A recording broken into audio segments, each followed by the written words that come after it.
Good morning. Are some of you getting cold? Do you want me to turn on the heat? No, you're okay the way you are. Because we could make it warmer.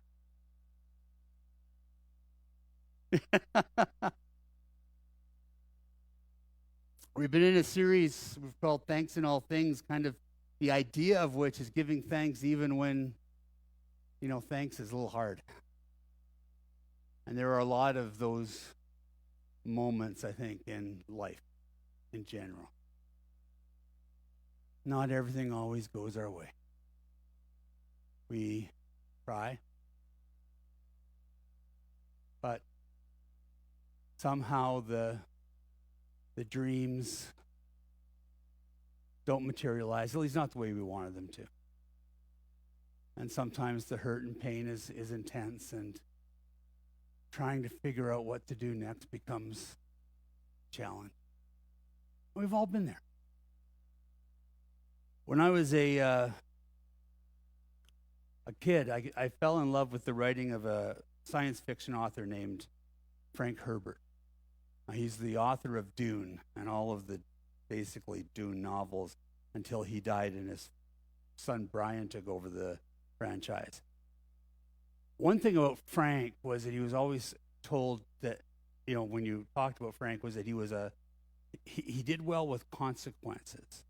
And whenever you're reading his stuff, things kind of come down through time well in his novel. I want to talk this morning about 976 BCE, about something that happened in that year, but kind of have to start a little earlier before we get to that year and what was going on. The first message from this series, I actually gave you a bit of a history of what happened to me basically over 5 months back when I was just leaving home. And I know it was intense, and some of you are just you're still having nightmares about it, but it'll pass, I promise. One of the reasons why I did that was because a lot of who I am was shaped by what happened in those 5 months. For better or worse, who I am, to a certain extent, there's other incidents that have happened that have shaped who I am, just as there are for you. But when I look back, I can look back at those 5 months and say, that had a significant impact on who I am. We're going to talk about some things that had a significant impact on who David is this morning. So like I said, we want to get to the year 976, but before we get there, we got to go back to 993. So 993 BCE was a year that probably David would have liked to have not gone through in some ways. It was the year that he went up on that famous rooftop and looked down over the roofs of all the buildings around, and he, I've often said, it's not like he didn't know what he was going to see. All the ladies had placed their bathtubs up there so that the heat of the day would warm the water, and then in the cool of the evening, they would come and they would get a hot bath. And so he comes up on his rooftop, and his rooftop's higher than everything else, and he looks around, and he's basically seeing a bunch of women having a bath. And one of them was named Bathsheba, and he fell in love with Bathsheba, and you know the story. He sent for her. She came. They were involved in a relationship they shouldn't have had. She got pregnant. He hoped that he could blame it on Uriah, but Uriah was too honorable a man to go and sleep at home when he called him into Jerusalem, and it ended up that he had Uriah killed and he married Bathsheba. This is an event that shapes the next few years of David's life. And sometimes we forget that. Sometimes we read the stories and we think somehow they're all isolated, but they're not. There's cause and effect going all through this story of David. So we start off in 993 with Bathsheba. In 990, I shouldn't even say one of, David's oldest son, the heir to the throne, Amnon, falls in love and rapes his sister Tamar. Again, we probably don't get there, except for what happened between David and Bathsheba. But when David did what he did, then Amnon figured that he could do what he wanted to do too. And so he rapes his half-sister, Tamar. And this is a huge thing in the family. It becomes known to the people in the family, but nothing is done. David doesn't do a thing. He doesn't even really chastise Amnon. And so the family decides, or at least members of the family decide, that maybe it's time to take that into their own hands. So in the same year that Amnon rapes Tamar, Absalom, the third oldest son of David, kills his half-brother Amnon. And the reason is the rape of Tamar. Absalom, David decides to punish. And his punishment is that Absalom is exiled. He is told to get out of the city of Jerusalem and not come back. The three oldest sons of David were named Amnon, Daniel, and Absalom. Amnon has now been killed by Absalom. We don't know much about Daniel. In fact, we kind of think that maybe Daniel could have died as a child or even as a teenager. There's just not a whole lot said about Daniel. So when David kicks Absalom out of Jerusalem, he's really kicking out, again, the heir apparent to the throne out of the city.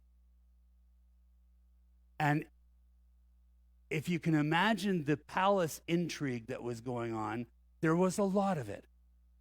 There's a lot of people who are saying, kicking Absalom out of the city is probably not the best thing to do, David. And David says, you know what? I've done what I've done. And this situation between David and Absalom lasted for the next decade.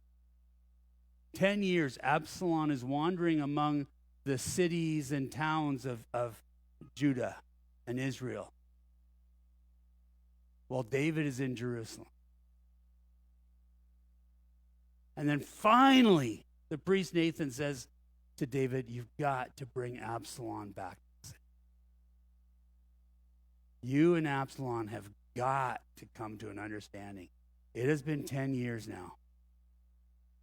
You've got to do something. Bring Absalom back.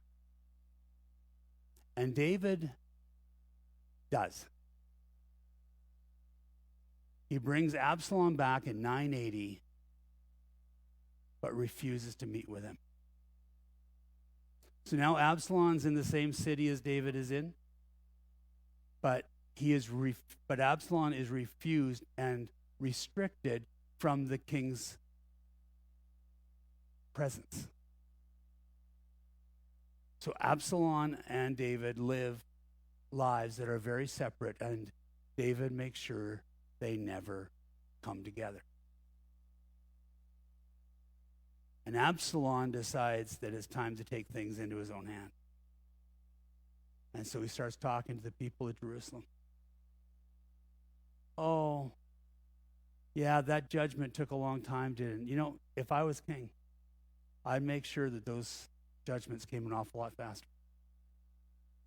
Oh, yeah, I know you didn't like what they're doing over, you don't like all the construction. Well, I can tell you, if I was king, we'd be doing things differently. If I was king, we'd be, asking people what they thought should be happening in Jerusalem. Oh, but I'm not king. I'm not king. And people would come up to Absalom and they would kneel down before him like they are supposed to before a royal member of the family. And Absalom would reach down and pick them up and say, "Oh, you don't need to do that."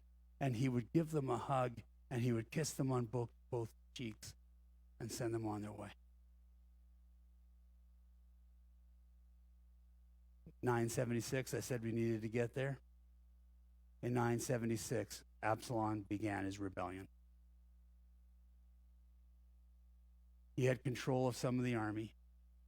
Some of the court or the palace advisors were on his side. And he took over the throne of David. He kicked his father out of the city. He sent his father into exile.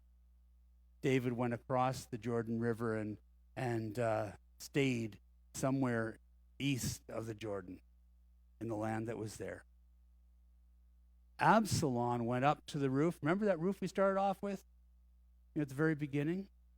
Absalom went up to the roof and made love to all of his dad's concubines. In the view of Israel. And basically the message was, I have taken over for my father. This is what's happening. Why is this important for this morning? Well, we're going to read a psalm, Psalm 13. And Theodoret of Cyrus says that this psalm was written about this time. While David was in exile and Absalom was king of Israel. Now, just to let you know, this is not definite. Charles Spurgeon, writing 1400 years after Theodoret, says, anybody who says they know what Psalm 13 is about is just guessing, which is a comment aimed right at Theodoret. But the reality is sometimes I think we need to give a little bit more license to people who are writing an awful lot closer to the time than we are right now. So Theodoret says this is when it was happened. This is when David wrote Psalm 13. Before we get to the psalm, I came into my office on Wednesday and started to think about all these things. I turned on the news, and of course I saw the scene coming in from Minneapolis. I heard the story. An 8 and a 10-year-old had died in another school shooting. And I thought, I know some 8 and 10-year-olds. I heard the story of a grade 8 student that morning. And I have a grade 8 student that I know very well. And this grade 8 student was talking to the press, and she said that she watched as her 2 friends were shot. One in the stomach and one in the neck.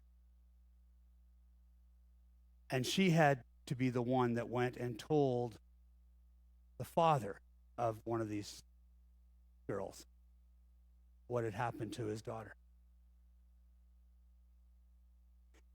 And as I am preparing to write a message which is entitled Joy in Lament, I was mourning a lot of things.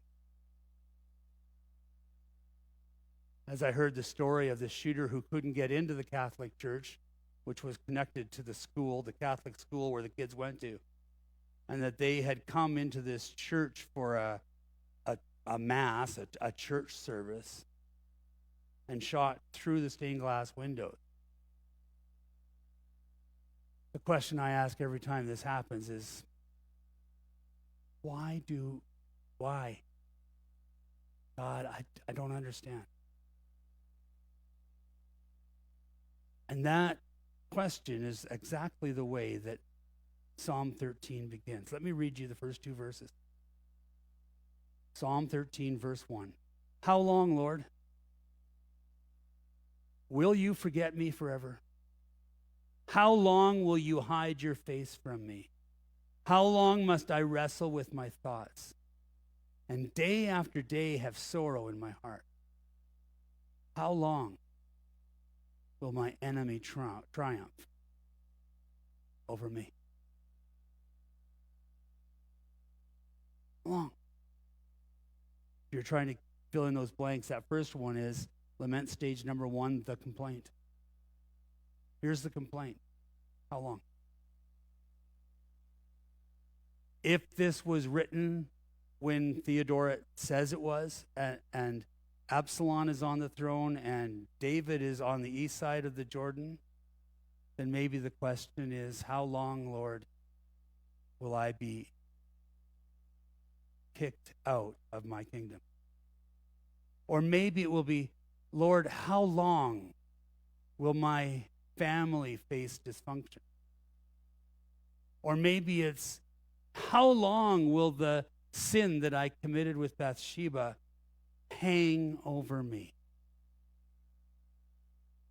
How long, Lord? And it's a complaint that we could probably all, in some ways, empathize with. I put down just how long in a large blank, and I thought, is there something that you're complaining to God about this morning? How long, Lord? Maybe Stan, it's, how long will Judy be feeling this way? How long before something happens to relieve my pain? How long will it continue this way? How long will there be school shooting and kids that are afraid to go to school? How long will dictators and bad actors be exercising their will in various parts of the world as they are right now? Pick a place: Eastern Europe, Africa, South America. How long, Lord? When is all of this going to change? Going back to that school shooting, I saw an interview with a 10-year-old boy, and this guy was amazing. You probably might have seen it too. 10 years old. And he's out in front of the press corps, the international press corps, and all the cameras are on him. And they're asking him questions about what he just went through. And at one point he said, "My friend saved me." And they said, "What do you mean your friend saved me?" He said, "Well, he pushed me under one of the pews and fell on top of me. And he was shot in the back." And they asked him, "Do you know how your friend's doing?" And he said, "I think he's going to be okay." But here he is with the eyes of the world on him, having to answer questions like that. 10 years old. Somebody did an interview with elementary age children. He was a congressman, and he was trying to, trying to teach them what the Congress does. And he said, "What would you like the government to change for you?" And what he was expecting was that, they'd say, "Well, can we have ice cream before our lunch?" Things that kids want. And this one kid looked at him and said, "How long will we have to come to school when there are people who want to shoot us and hurt us?" It's not what kids should be thinking about. How long, Lord? Jacob Frey is the mayor of Minneapolis. And he, again, if you saw his rant that he came out and gave soon after the shooting, one of the things he said is that thoughts and prayers are not enough. That I've had enough of hearing about thoughts and prayers. We had kids inside a church literally praying and they were shot. We got to do something. I really appreciated a priest that came on a little later and responded to Jacob. And his response, I thought, was right on the money. He said, it's not that thoughts and prayers are no longer enough. The real problem is that we're not even doing that. Because if you pray, if you really pray about things that are bothering you, God will come and he will have a conversation with you, and you will find that your attitude has been changed. If we were really praying about these school shootings, we would find that we would have a softer attitude when it comes to the solutions that people might have for keeping our kids safe, other than more guns. But the problem is we don't want to hear what God's saying. So we're not even praying. We say we are, but we don't bother. How long? How long? The psalm continues, look on me and answer, Lord my God. Give light to my eyes, or I will sleep in death. And the enemy will say, I have overcome him, and my foes will rejoice when I fall. Lament stage 2, request for help. Our first one is to ask how long. The second one is to say, God, I can't do this without you. I need you to at least give light to my eyes so that I can understand what's going on. Help me to understand why this is happening. Give me a chance, God, to understand what is going on. I admit, maybe I shouldn't, but I've been too public about it now over the last couple days. So I admit I was triggered this week by something on social media. A Christian friend of mine posted a bit of a list, basically what's wrong with the liberal people in our lives from the view of a conservative. And I read through his list and I'm going, this is stupid. But not only that, this is not true. And it frustrated me. So, at least if we're going to have a discussion, let's have some truth into this. Not do stupid things like this list. Basically what it was is it said a whole bunch of different situations, and it said Democrats, because they're the bad guys, Democrats are Democrats because they love to, and Republicans are Republicans because they love to. And I said, really, in Canada we can take away the Democrats and insert liberal, and you can take away the Republican and insert conservative, and then read the list. So the first thing on the list was about abortion. Democrats love to be Democrats because they get to kill babies. Republicans love to be Republicans because they let babies live. And I thought, you're an idiot. That's not the discussion. That's not what's going on. It's not like, I understand that we are on the side of letting our children live. Well, let's not be stupid about this. Let's not demonize the other side. It's not about killing babies. For the most part, it's about making health decisions for the baby and the mother. And late-term abortions, which we keep on hearing about, are often always because of health issues. So I wrote my little list and I said, the same thing, right? Only I was liberals and conservatives. Liberals like to protect mothers. and conservatives like to let mothers die. Now, understand, none of this is true.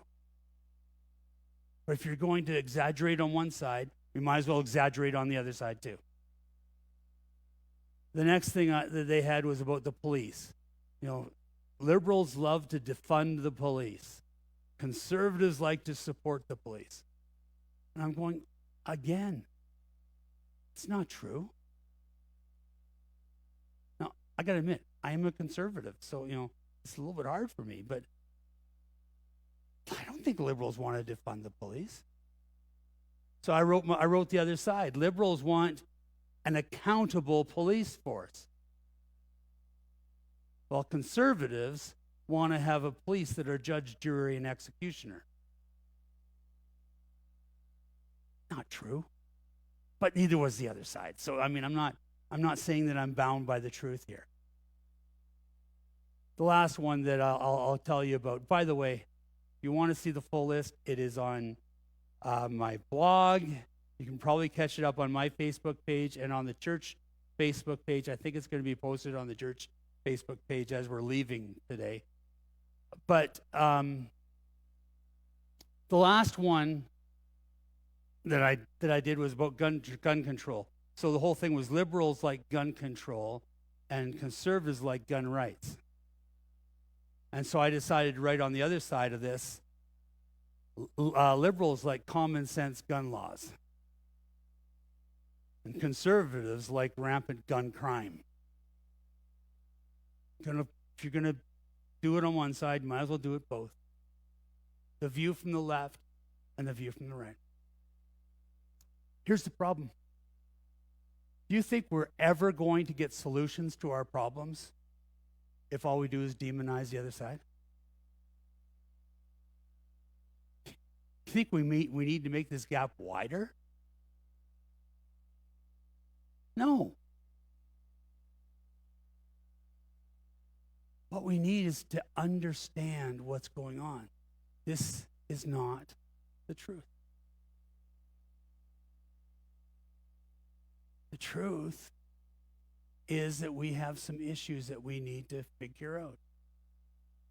And part of it is understanding our own buy-in or our own what we have done to cause this problem in the first place. And so sometimes when we pray to God and say, bring me understanding, bring light to my eyes, part of what we're asking him is, God, how am I making this situation worse? How am I fighting against you? Who can I be? What can I do to help this process along?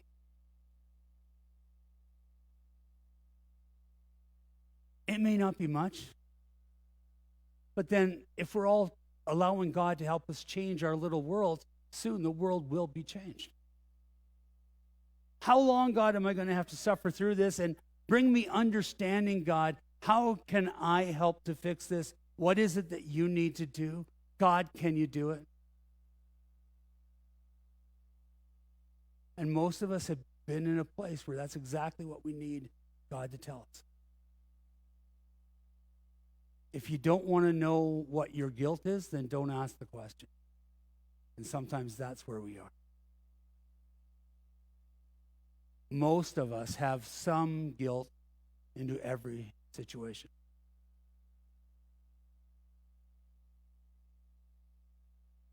Verse 5 says this, "But I trust in your unfailing love. My heart rejoices in your salvation." And again, that blank, if you're trying to fill it in, Lament stage 3, affirmation of trust in God. So we've brought our complaint. We've asked God to give us understanding and help us find an answer to the problem. And now David switches gears. It's almost like there's a different David here now. The first one has been very melancholy. Now this one's a little bit more optimistic. And he says, no matter what, I will trust in you. No matter what happens, God, I know that I can trust in you. We have a saying, it's always darkest before the dawn. The original saying, by the way, which came out in a book in 1650, says, "It's always darkest just before the day dawneth." And the book that this was found in was called The Pisgah Site of Palestine. I think it was Thomas Fuller. Is that name up there somewhere? Yeah, Thomas Fuller. A Pisgah Site of Palestine. I'll have to admit, I'm spending a lot of time in the Bible. I had to figure out what Pisgah was all about. And I was pretty ashamed that I didn't know it once I found it. Pisgah is the mountain that Moses went up on just before Israel crossed into the Promised Land. Moses went up, it says in Deuteronomy, onto Mount Pisgah. Then Moses climbed Mount Nebo from the plains of Moab to the top of Pisgah, across from Jericho. Deuteronomy 34:1. So Thomas Fuller, writing in 1650, is talking about a Pisgah site, a view that looks from where Moses stood when he watched Israel enter the Promised Land, because he couldn't go with them. And I have to believe that there was mourning on that day. I mean, Moses had done so much to bring Israel this far, and he was at the gates of the Promised Land, and he didn't get to go in. And yet, as he stood on Pisgah and looked over the scene of Israel beginning to cross, I'm pretty sure his reaction would have been, "I wish I was with them, God. But I trust you. I will follow you. I'm not running down the mountain. You told me to be here, so I will trust that you have everything under control." Can you imagine? For 40 years, you've been the boss. You've been making all the decisions.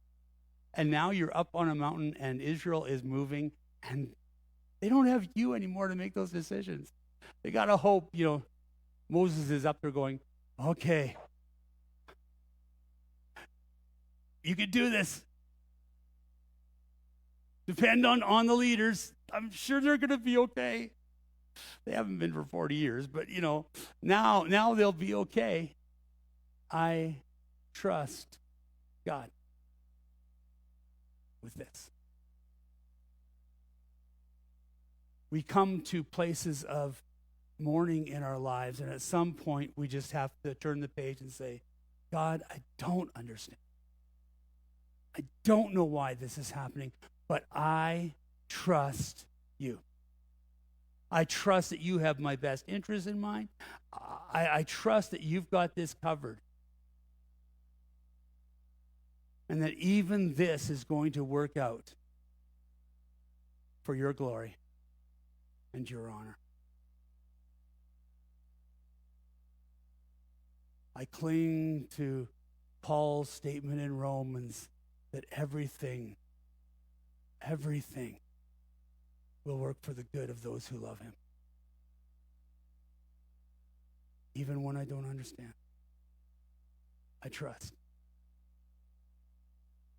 As I was writing this, Gaither song came into my mind. "Hold on, my child. Joy comes in the morning. Weeping only lasts for a while. Hold on, my child. Joy comes in the morning. The darkest hour means dawn. It's just in sight." Okay. God, I'm willing to trust you. The last verse of this psalm says, "I will sing the Lord's praise, for he has been good to me." And that blank is Lament stage 4, a promise to praise God. The story of a grandfather who was working, kind of like me. only he had to travel a lot for his job. And so he was flying here or there, and he had been away from home for a while. And he had a layover of a few hours in Chicago. It was kind of one of those layovers where it seems like it's a long layover, but it's not long enough to actually go do something. And so as he's in this layover in Chicago, he decides that he's going to phone his son, who happened to live in Chicago. Again, like I said, he couldn't actually go and see him, but he thought the least I can do is touch base while I'm sitting in the airport doing nothing. So he picks up his phone and he dials the number for his son. And then on the other end of the line, someone answers. And he gets a, "Oh?" And he recognizes it's Sam, his toddler grandson. And he says, "Hi, Sam. It's Grandpa. How's everything going?" And Sam responds with, "I don't know." There's how can I say this? There's some sort of a mean streak, that life seems to have, that just as, Grandpa's hearing is failing, and that's when he has to figure out what his grandson is saying. But he decides to change his, "Sam, is your mom or dad there?" And Sam goes, headed. And he says, "Your mummy is making supper?" "No, mommy is making bed." And he goes, "Well, can you go give the phone to your mummy?" And he hears the phone being put down. He hears the cartoons that Sam has been watching, and he waits. And he waits. And he waits. And he wonders, "Sam, did you just kind of put down the phone and go back to watching your cartoons? Is that what's going on here?" And he waits for a little while longer. He's just about ready to give up and put down the phone, when all of a sudden somebody picks up the phone, and this time he hears the message. "Grandpa, I love you." That's all Grandpa needed to hear. "I love you." Sometimes, and I know this is a weird comparison, but just stick with me. Sometimes I think we are the grandpa, and God is Sam. And God is speaking to us. He's saying things, and we're not quite understanding. We don't quite get it. But about the time when we're about ready to give up, we hear this voice that says, "I love you." And somehow that's really all we need to hear. Life comes with trouble. It always has. It always will. There is no such thing as a perfect life. But through it all, we can have the faith that this God, who sometimes we don't understand, comes to us and says, "At least, I know you're not getting all of this, but at least get this. I love."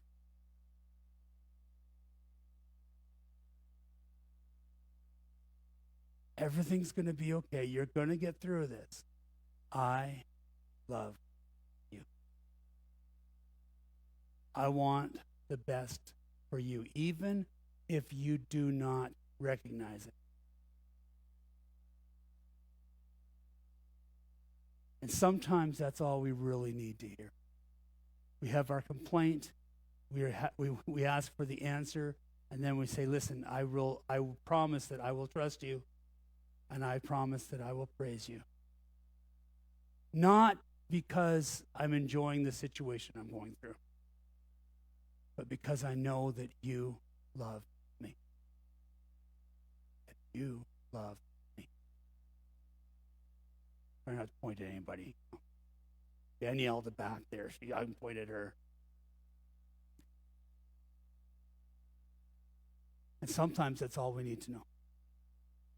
There's one more blank you've got in your notes, and I just want you to write down Selah, S-E-L-A-H. We don't really know what the word means, and it's in some Psalms and not in others. As I was reading through this week, I had a Bible that did not have Selah in Psalm 13, and yet I was sure that it should have been there. And so I started doing some research, and I started to look on various translations of the Bible, and they were frustrating me because I wasn't seeing Selah, and yet I knew that word should have been there. Somewhere there is a Selah on this. So I did something I don't do very often. I asked AI, is there a Selah in Psalm 13? And AI told me, yes, Garry, there is. There are 3 of them. And then I said, where are they? And that's where AI let me down. Couldn't tell me. So I studied a little bit more. Get myself together here. I studied a little bit more. Finally, I found where the 3 are. There's a Selah that is at the end of verse 2.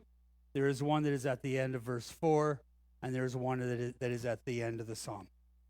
Why is that important? Because we think that Selah is a musical term, but we think it means pause. Don't go straight into reading the next verse. Pause. Stop. Think about what it is that you're saying to God. So I thought as we close this morning that we would maybe read Psalm 13 together, and we will observe the Selahs. I'm going to have the worship team come up. So we will read verses 1 and 2, and then we will pause. We will read verses 3 and 4, and then we will pause. We will read verses 5 and 6, and then we will pause before the worship team takes over. Are you up for it? Okay. The words, I hope, are going to be up behind me. You got them? Okay. Read it with me. How long, Lord, will you forget me forever? How long will you hide your face from me? How long must I wrestle with my thoughts and day after day have sorrow in my heart? How long will my enemy triumph over me? Pause.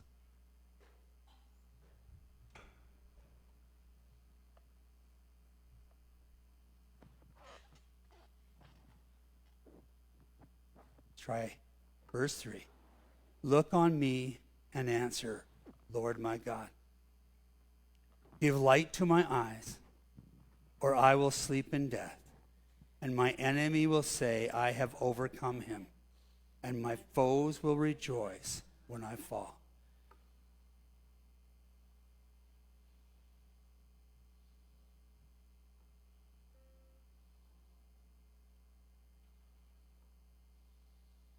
But I trust in your unfailing love.